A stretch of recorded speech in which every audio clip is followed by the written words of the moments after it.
They called humans weak. Then he walked in holding the monster. That terrified them. Part 1.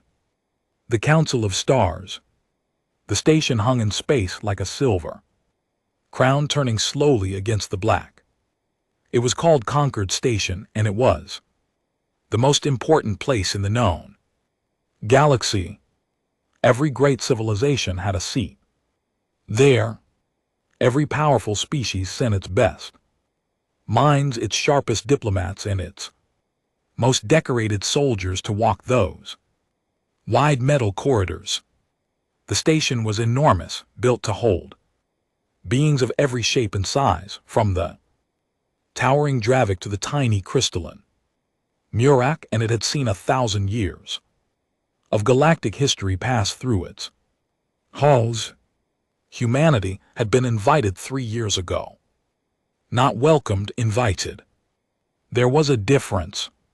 And then every human who set foot on that station felt it the moment they walked through the docking gate.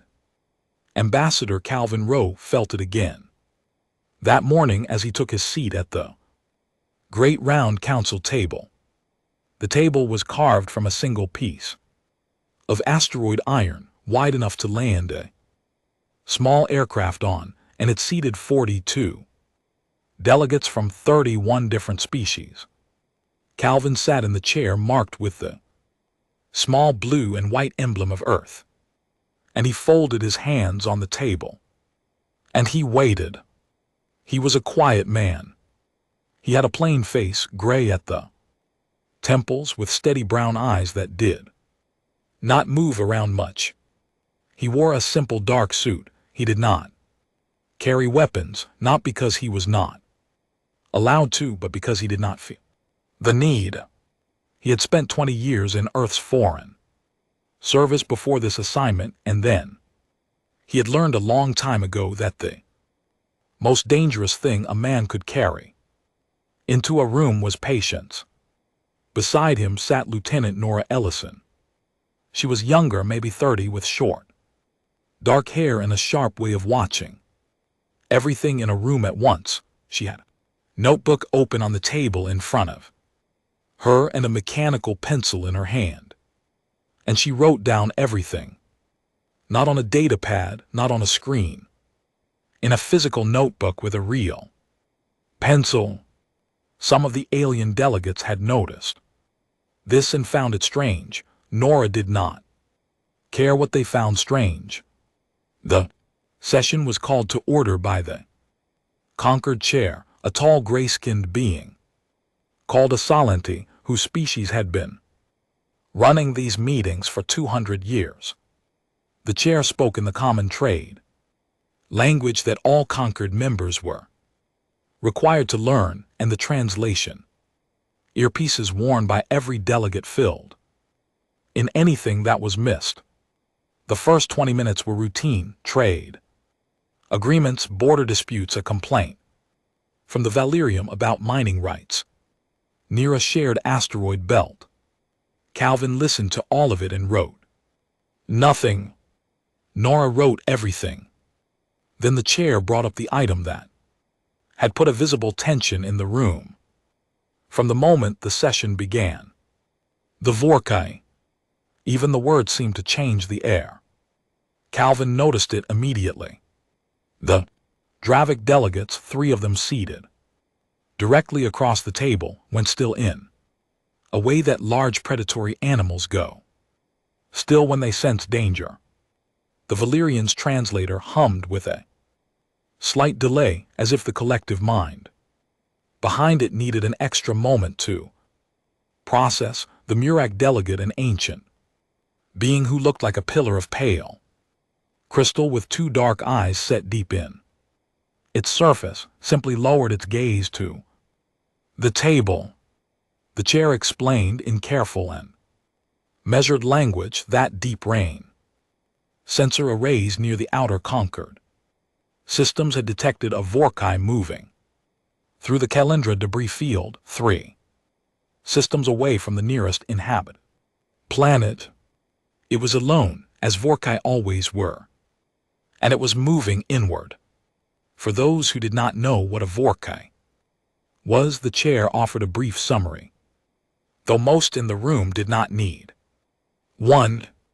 It was a creature of deep space, born in the cold between stars, large enough to swallow a mid-sized warship whole. Its hide was dense beyond anything current weapons technology could reliably penetrate. It generated electromagnetic pulses when threatened or agitated, and which disabled electronics within a wide radius. It was not intelligent in any way that could be reasoned with. It did not negotiate. It did not retreat. It simply moved and ate and destroyed anything that got in its way, and it had been doing so for longer than most civilizations in that room had existed. The last confirmed Vorkai encounter had been 60 years ago, near the Murak colony, world of Sarath. The Murak had not fought it. They had abandoned Sarath entirely and never returned. Calvin watched the room as the chair finished the summary. He watched Vethkara, the lead Dravic delegate, who was 9 ft tall and covered in dark green scales and had 4 rows of teeth, and had personally led a military campaign that pacified 7 star systems. Vethkara was gripping the edge of the table with one massive clawed hand. Again the table was denting. That was interesting. Vethkara spoke first. His voice came through the translators as a deep, flat rumble. He proposed an immediate military response, a containment perimeter of 40 warships from the Dravic fleet, supplemented by Valyrian sonic platforms and Murak long-range energy barriers. Every species at the table would contribute something. It was the only logical answer. The Vorkai had to be stopped before it reached inhabited space. The Valyrian agreed without debate. Murak said nothing, which the chair noted was the Murak way of agreeing, while reserving the right to run if things went wrong. Then Vethkara looked across the table at the human delegation. And what will the soft ones contribute? He asked. There was a low sound around the table. Not quite laughter. That's more like the alien equivalent of amusement shared between those who already knew the answer. The Solenti chair made a small gesture. That might have been an apology. Calvin did not change his expression. He had been called soft ones, fragile ones, the brief ones, the thin-skinned, and half a dozen other things in 3 years at this table. He had never once responded with anger. Anger was information you gave to your opponents for free. He spoke clearly and without rushing. He said that the human delegation would need 72 hours before committing to any joint response. He said this was standard procedure under Earth's diplomatic charter, and that he was sure the Council would respect that process. Vethkara's jaw moved in a way that the translator rendered as a dry chuckle. It figures, he said. Hey, that the fragile ones would need time to steady their nerves. More sounds around the table, this time closer to actual laughter. Calvin nodded once, thanked the chair, and closed his folder. Nora capped her pencil. They stood together and walked out of the chamber at a calm, unhurried pace. And the door closed behind them, and they laughter faded. In the corridor, Nora said nothing for a moment, then she said, 72 hours is tight. It is enough, Calvin said. You already know what they sent, she said. It was not a question. I know who they sent, he said. That is sufficient. They walked on down the corridor side by side, past Dravic soldiers standing at their posts, past Valyrian drones humming in the air past all the power and size and age of a galaxy that had already decided what humanity was worth. But Calvin kept his hands clasped behind his back, and he almost smiled. Almost. The human delegation quarters on Concord Station were the smallest assigned to any member species. 3 rooms, low ceilings, narrow corridors. The Dravik ambassador's suite was 11 times larger.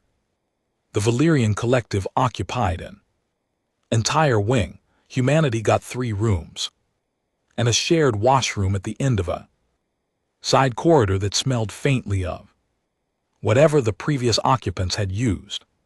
For air recycling, Nora had stopped noticing the size months ago. She sat at the small desk in the main room, her notebook open, her earpiece in, and a secure channel open to Earth's Joint Deep Operations Command. The channel was encrypted 6 ways, even the Concord's passive monitoring systems, which listened to everything, would hear only noise. But the man on the other end of the channel was a general named Lou Gehrig, and he had been awake for 31 hours straight. Nora could tell by his voice. "We didn't wait for the council," Gehrig said. "We sent him 6 days ago." Nora wrote that down. "On what authority?" "Deep Operations Standing Order 7. Preemptive field deployment when a Class 1 threat is identified within 20 light years of inhabited human space." Gehrig paused. "The Vorkai qualifies." "The council doesn't know." "The council didn't ask us 6 days ago. They asked us today." "We'll tell them what they need to know when it's relevant." Another pause. "How did they take the 72-hour request?" Vethkara made a joke. Everyone laughed. Gehrig made a short sound that was not quite a laugh itself. "Let them." "How is Calvin holding up?" "He's fine." He almost smiled in the corridor. "Afterward, which for him is basically dancing." Gehrig told her to stand by and keep the channel open. He had more information coming through from the field. Nora leaned back in her chair and looked at the ceiling while she waited. She thought about what a Class 1 threat meant in practical terms. A Vorkai, an animal that had made 40 warship fleets turn around, that had emptied a Morak colony world, that every species in that council chamber today had spoken about with the careful, tight-lipped tone of something they were genuinely afraid of, and they had sent 1 man. She thought about that for a while. The file on staff, Sergeant Dale Prout, was mostly black bars. She had seen it briefly on her cleared terminal before the session, just enough to get a shape of who he was. 34 years old and born in a small town in the state of Montana, which she had looked up on a map and found to be a very large and very cold and very empty part of the North American continent. Enlisting at 18 into the United Earth Ground Forces, then transferred to the Ranger Corps at 22 after an engagement on a hostile colony world that the FE described only as a situation requiring individual initiative under extreme field conditions, which she had learned in her years of reading military language meant something had gone very badly wrong, and one person had fixed it by doing something that should not have worked. The redacted portions of his file were extensive. What was not redacted was a list of deployed operations, 14 of them, spread over 12 years on 9 different worlds, and 4 of those operations were flagged with a red notation that read unsurvivable rating at time of deployment. All 4 had survival outcomes. Dale Prout was the survival outcome. At the bottom of his most recent psychological evaluation, a single line had been left unredacted, either by accident or by someone with a sense of humor. It read, "Subject does not appear to experience fear in the conventional sense. Recommend further study. Study has been ongoing for 6 years with no conclusive results." Garrick came back on the channel. Dale made contact with the Vorkai 2 hours ago, he said. Passive contact. No engagement yet. He's in the Calindra debris field running observations. Nora wrote this down. How is the Galloway holding up? Half the sensors took a pulse hit when he got close enough to start observations. Oh, he switched to analog backup. Garrick's voice was dry. He filed a maintenance note about it. Said, and I quote, "The analog backup works fine, and the digital sensors were probably going to cause trouble eventually anyway." Nora looked at what she had just written and decided not to share that detail with Calvin. Calvin would find it either reassuring or deeply unsettling, and she was not sure which. Meanwhile, across the station, the other species were busy. The Dravik had wasted no time. Within hours of the council session, Vithkara had authorized deployment of his advanced fleet from the nearest Dravik staging post. Nora received passive sensor reports through the station's shared network, and she watched 40 warships begin their slow alignment toward the Calindra system. They were impressive ships and dark and angular and heavily armed, each one the product of centuries of Dravik military engineering. They moved with the kind of confidence that came from knowing you were the most feared military force in 4 sectors. The Velarin had deployed a long-range sonic disruption platform from their nearest installation. It was the size of a small moon, slow-moving but with a range that could theoretically create vibration disruption across an entire debris field. They had used a smaller version of it once against a Vorkai 60 years ago and had reported that it seemed to annoy the creature more than harm it. They were deploying it anyway. The Marak had done what the Marak always did. They had begun a quiet evacuation of their nearest colony 3 systems over, packing up cultural artifacts in population records with the unhurried efficiency of a people who had practiced leaving things behind many times before. The Morak delegate had said nothing else in the session, but Nora had watched the being's dark eyes during the debrief and had seen in them something she recognized. The Marak were genuinely old enough that fear for them was not a feeling but a memory stored across centuries. And the memory the Vorkai brought up in those old dark eyes was not small. Nora thought about that while she waited for Garrick's next update. The next update came 40 minutes later, and it was short.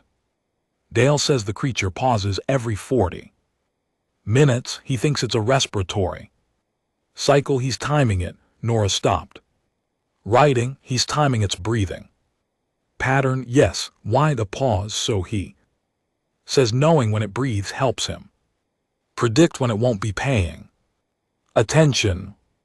Garrick's voice was very flat and very neutral in the way that voices got when the speaker was choosing not to say what they were actually thinking. He also says it favors its left flank, possibly an old injury. He made note of it. Nora sat with that for a moment.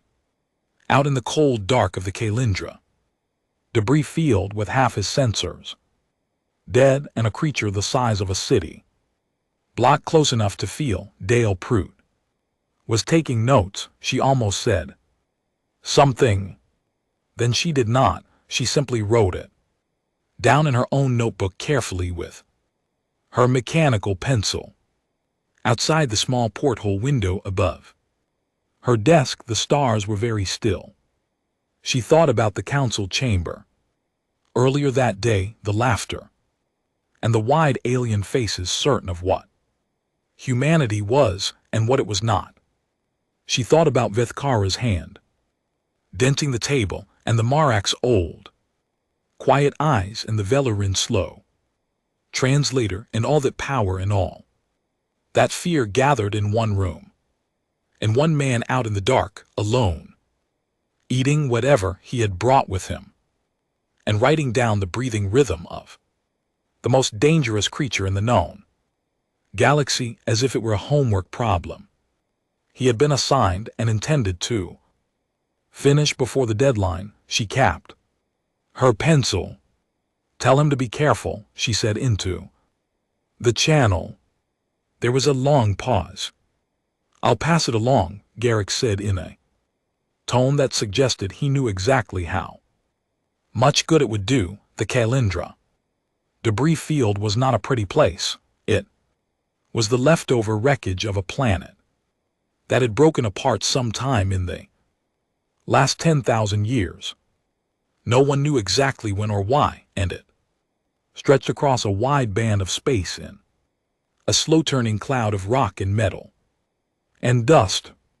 The larger pieces were the size of mountains, the smaller ones were the size of grains of sand, and there were more of those than could ever be counted.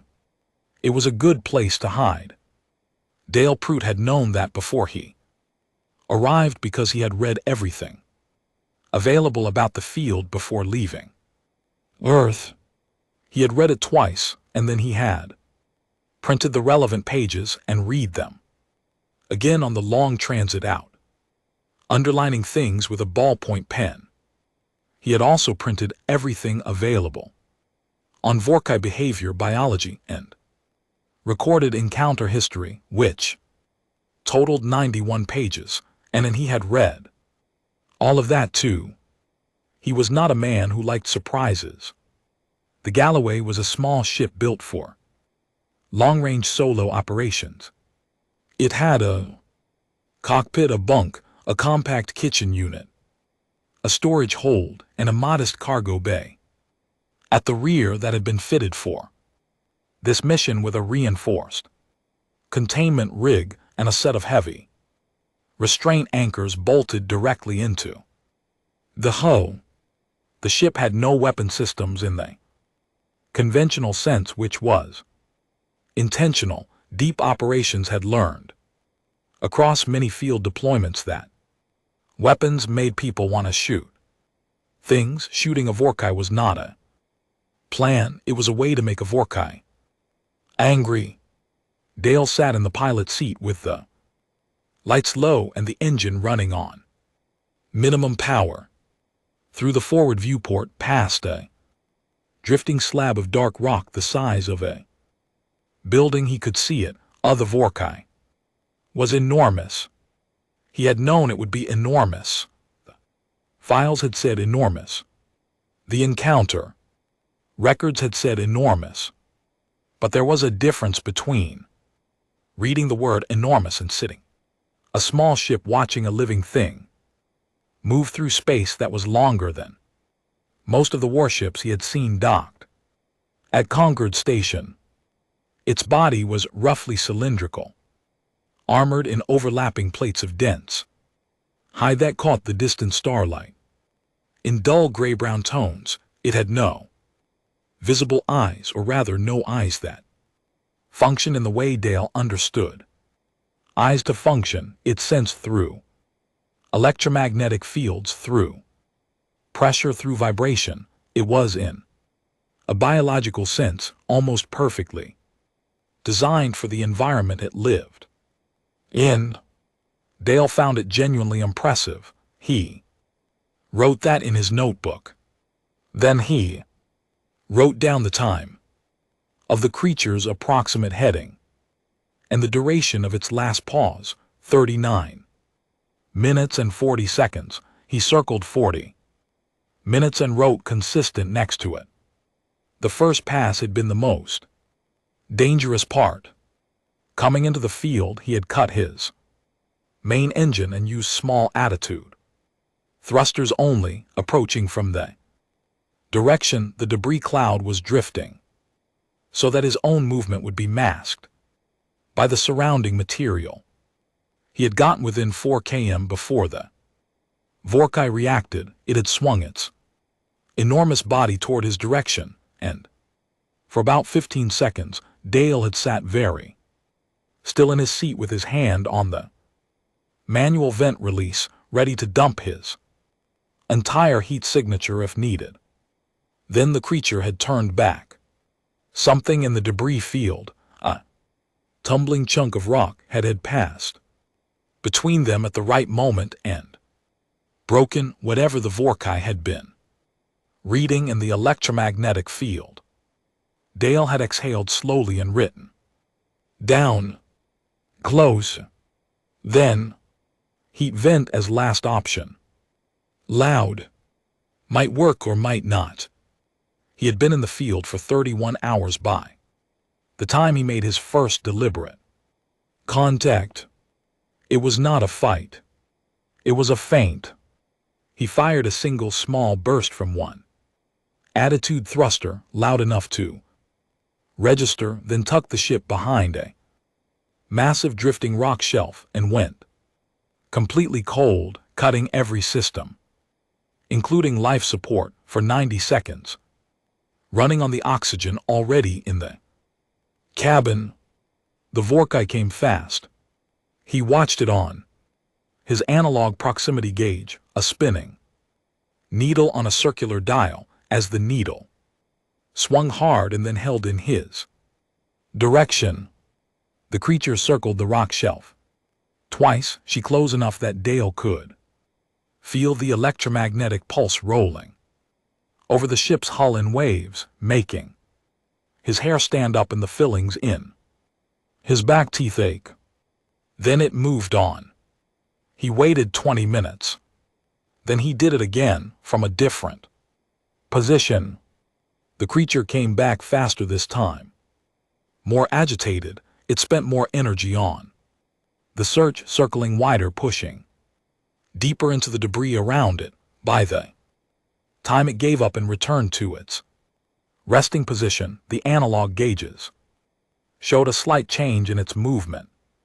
Pattern slower, more careful. Good.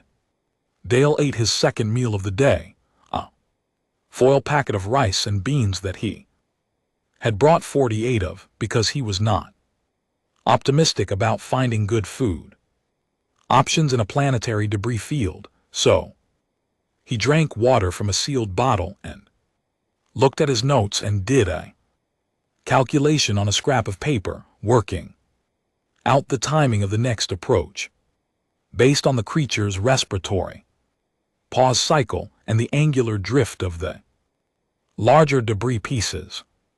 The math was not complicated. It was the kind of math he had always been able to do quickly in his head or on paper, the kind of spatial reasoning that his school teachers had told him was a talent, and his ranger instructors had told him was a survival skill, and that he himself thought of as just common sense dressed up in numbers.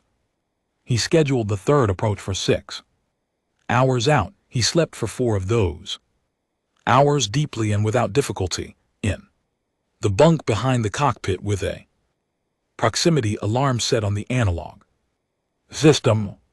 When the alarm woke him, he rose, washed his face, checked his suit, and then went back to the pilot's seat. The third approach was different. He did not hide this time. He came in slow and steady in the open, on a line that put the Vorkai directly ahead. The creature sensed him almost immediately. It turned, it pulsed. The Galloway's remaining digital systems went dark, but Dale had expected that, and everything important was already Switched to analog, he kept moving. Vorkai charged. It moved faster than anything that size had any right to move, surging through the debris field with a force that scattered rocks the size of houses out of its path. Dale watched it come and did not change his speed or his heading for 11 seconds, which was 11 seconds longer than any sane piloting guideline would have recommended. Then he rolled the Galloway hard to the left, its left, which was the side the creature favored, the possibly injured side, and he came around in a tight arc that put him alongside and slightly below the creature's massive body. The low-frequency resonance emitter built into his suit activated as he put on his helmet and sealed it. The emitter was not a weapon. It produced a specific frequency that had been identified in one of the 91 pages of research Dale had read and underlined, a frequency that appeared in Vorkai encounter records as a biological calming response. No one had ever successfully used it in field conditions before because no one had ever gotten close enough or stayed close enough or been willing to be close enough for the time required. Dale was close enough, he stayed close enough, he was willing.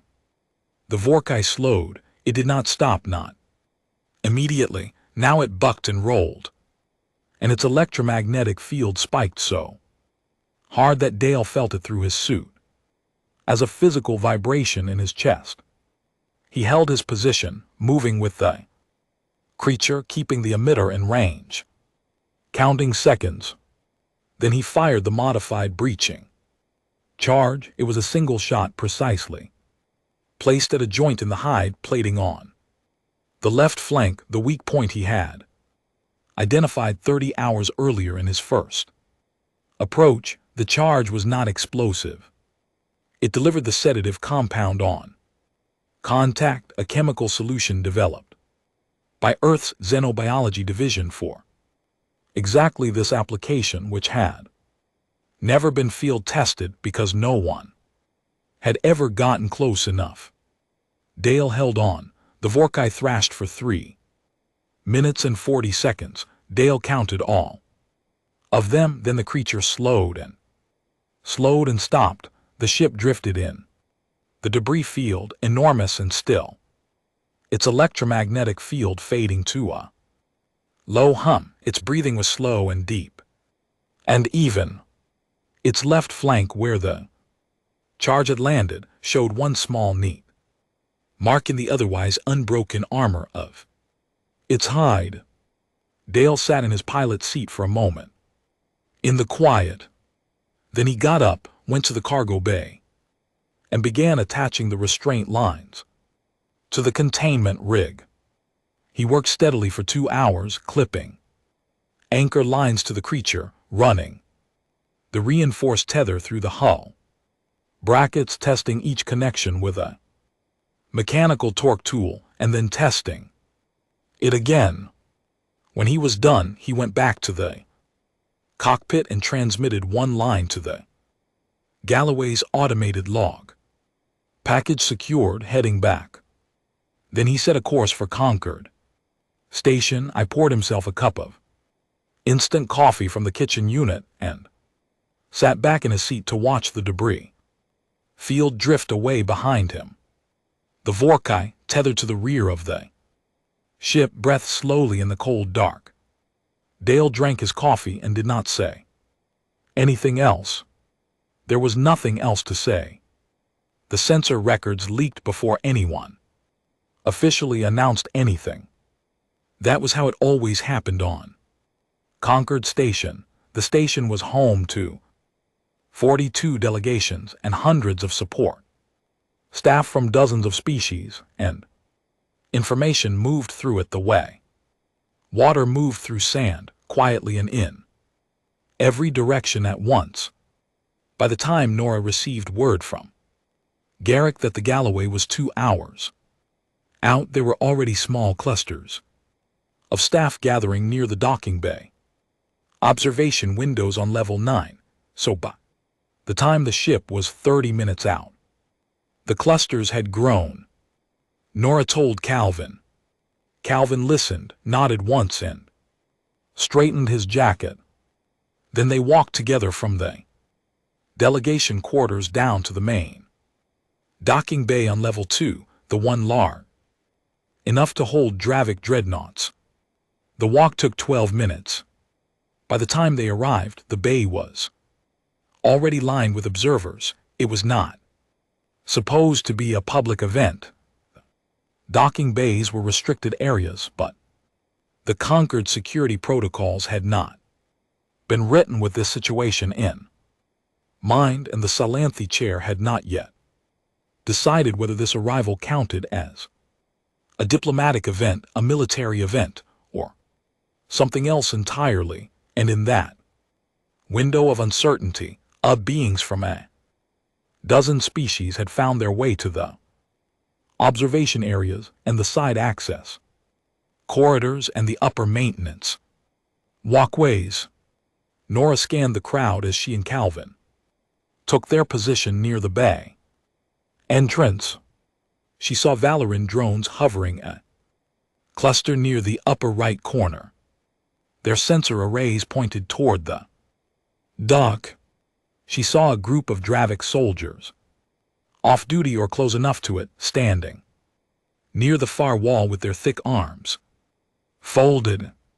She saw the Murak delegate standing alone to one side, very still, the pale crystal of its body catching the bay lights. She saw junior diplomats and senior advisors and maintenance workers, and people who had no good reason to be there and had come anyway because whatever was happening, they wanted to see it. They had all seen the sensor records, fragments of them at least. A creature that size restrained, being towed through the Kalendra field by a vessel small enough to fit inside a Dravik cruiser's hangar.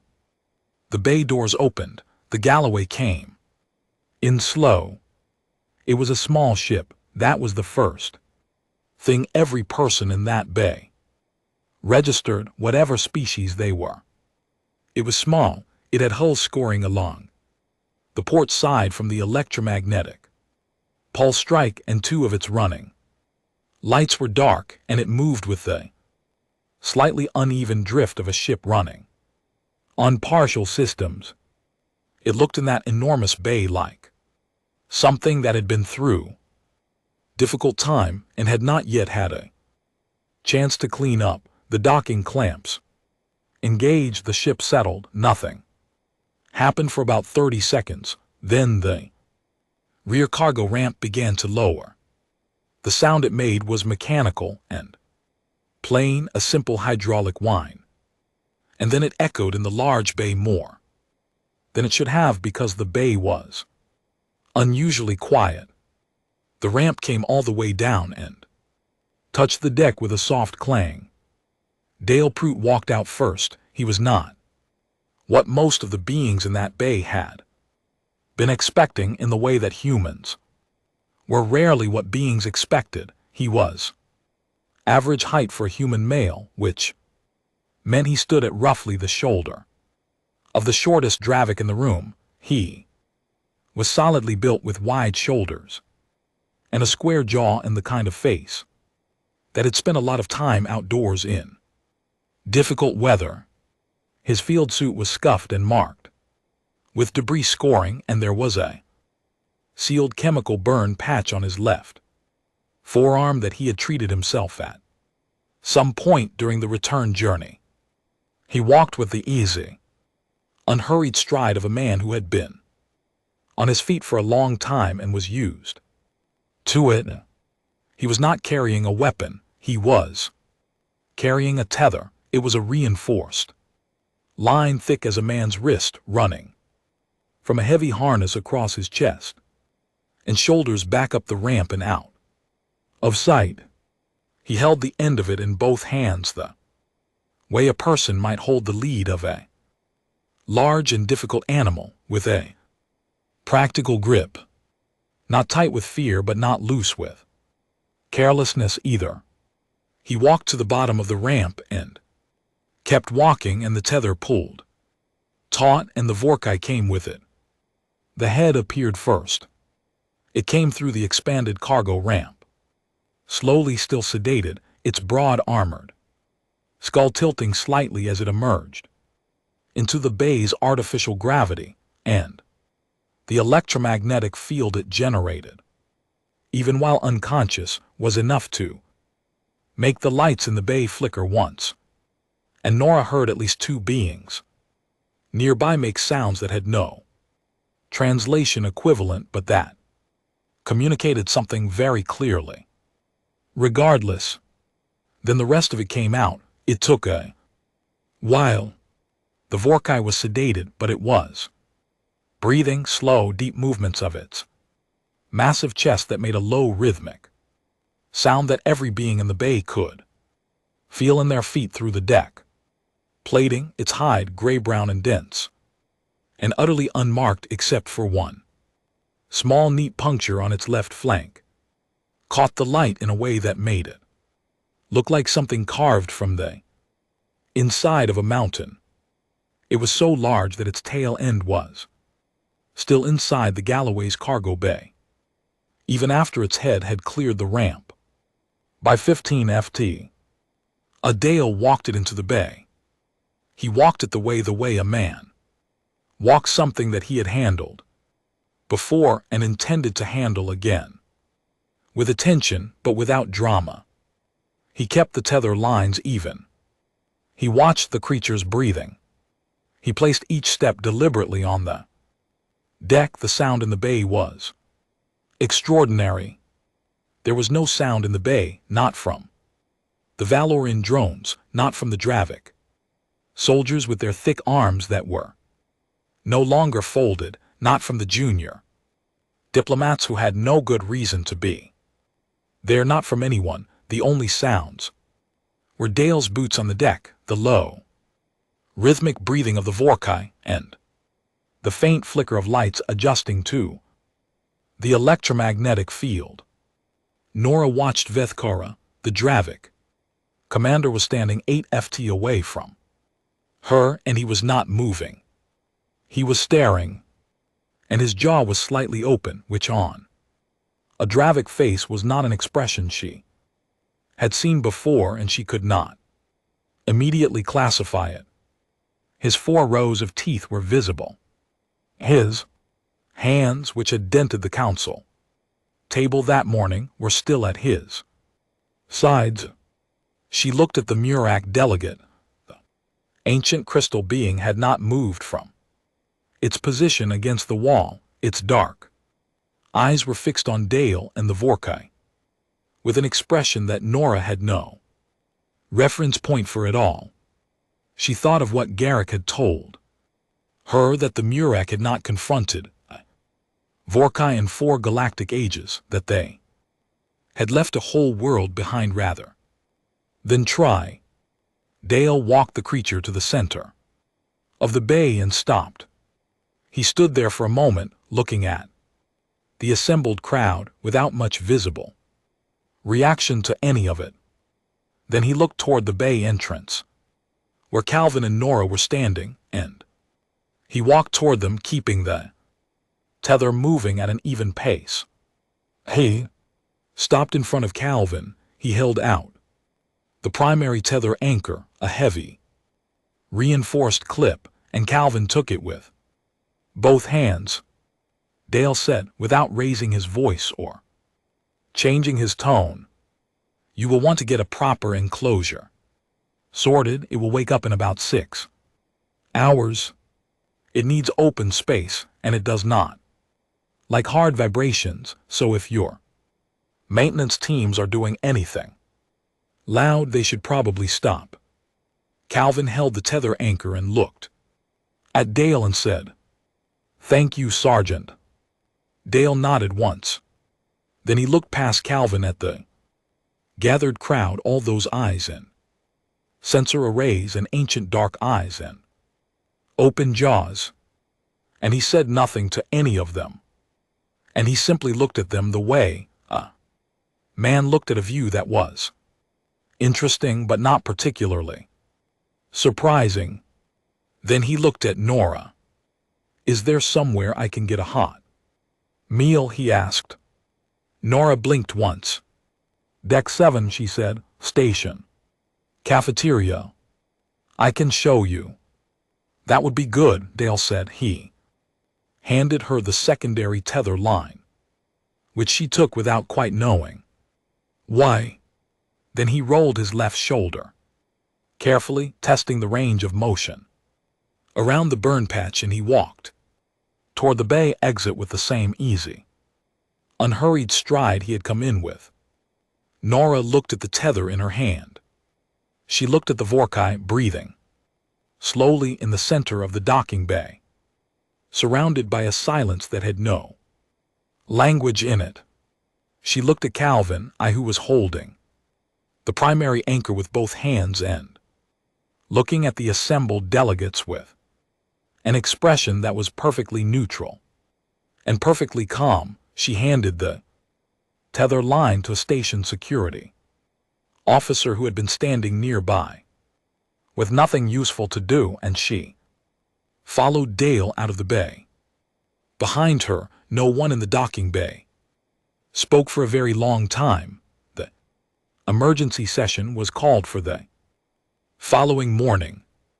The agenda that had been prepared, a detailed containment plan involving 40 Dravik warships, a Valoran sonic platform, and a Murak energy barrier, had been quietly removed from the schedule.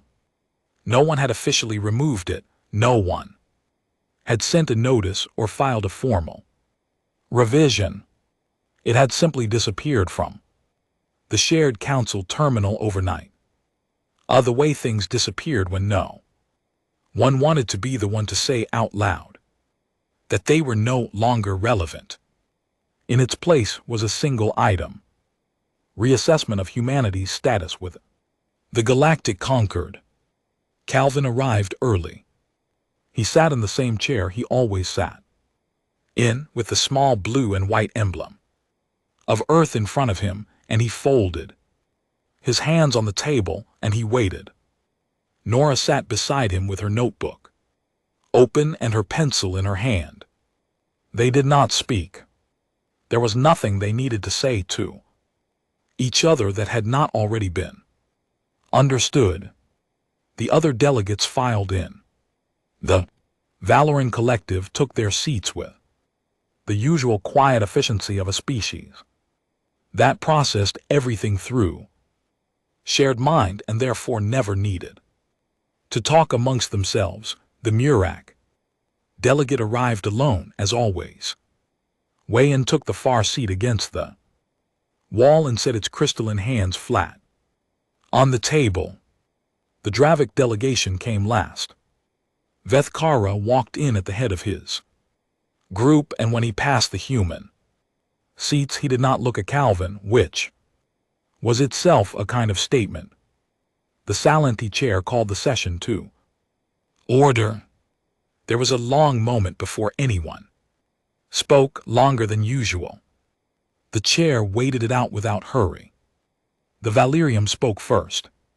Their translator produced its usual precise, flat-tone standard, and what it said was that the collective had reviewed the sensor records of the previous day's event in full and had run a series of statistical models to determine the probability of the outcome that had been achieved, and the models had produced a result that the collective described as statistically improbable and strategically irrational, and they wished to enter this finding into the official record.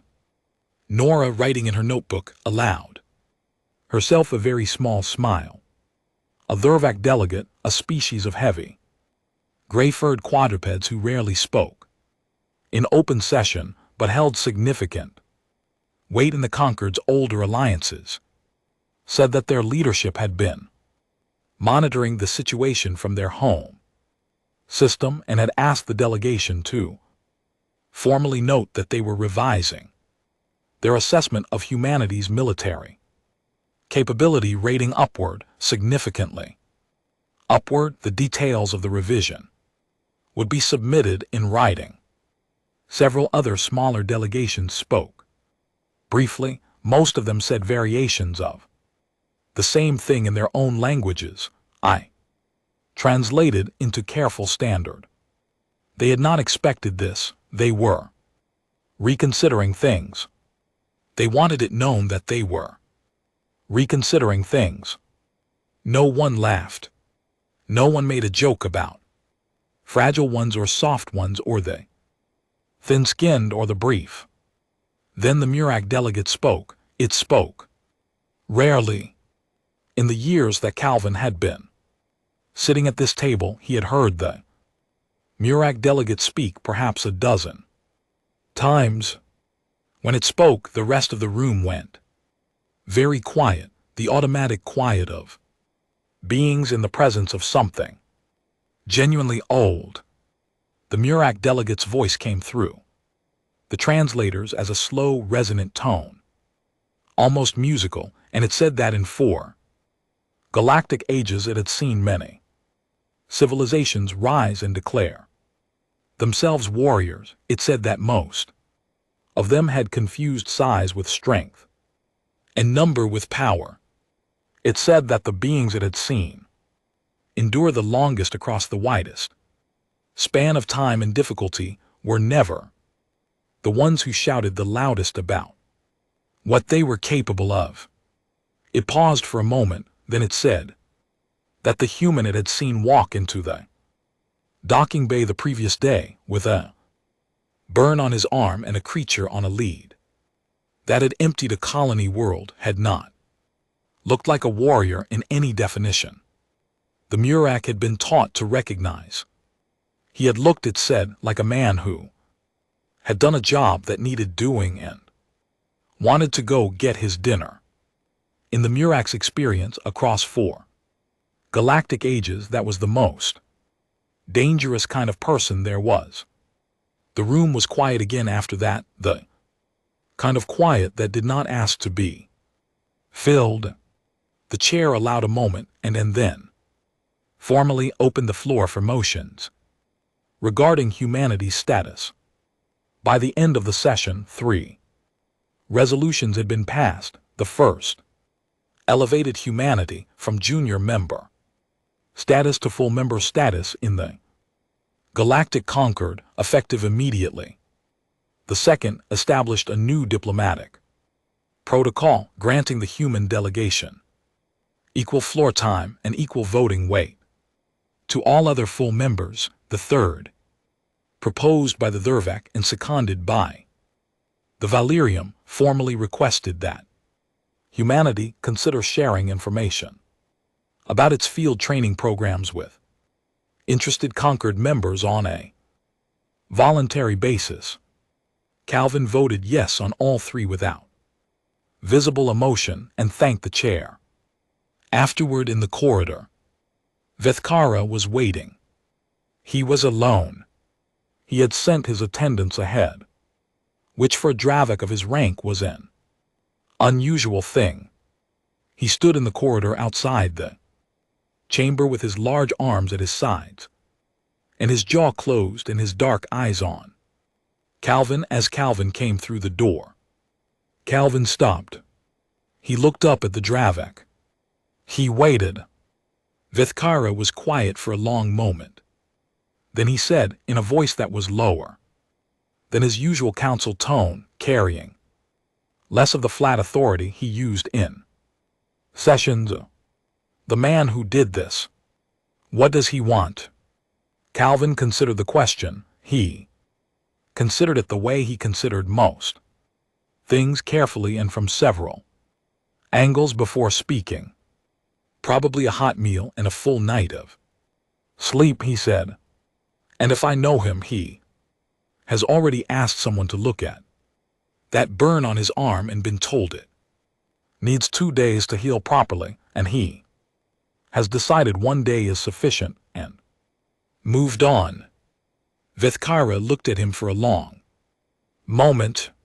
Something moved through the large reptilian face, something that did not have a clean translation but that Calvin recognized after 3 years of watching alien expressions closely. It was the look of a being recalibrating, not just an opinion. Something deeper. Your species is small, Vithkara said. Not as an insult, as an observation. We are, Calvin said, you are not. Built for this environment. We are not, Calvin said, we build suits and ships and tools to compensate. We have been doing that for as long as we have existed. When the environment is wrong for us, we change what we can change about the environment, and we adapt everything else. Vithkara was quiet again. Yesterday, he said slowly, my fleet was 2 hours away from that debris field. I know, Calvin said. My ships have never successfully engaged a Vorkai, not in 300 years of Dravek military operations. I know that too, Calvin said. Another long pause. He went alone. He did. Vithkara looked away down the corridor, and then back at Calvin. Then he said nothing more and walked away, and Calvin watched him go with his hands clasped behind his back. Nara, coming through the chamber door, a moment later caught the end of it. She watched Vithkara's broad back disappear around the corridor bend. She stood beside Calvin, and they both looked at the empty corridor for a moment. Well, she said. Yes, Calvin said. Dale was in the observation lounge on Deck 11 when Nora found him. It was a quiet area, not used much during the day, and with wide viewports that looked out over the station's exterior docking arms and beyond them to the stars. He was sitting in one of the low chairs, with a tray of food from the Level 7 cafeteria on the small table beside him, working his way through it steadily. He had changed into civilian clothes.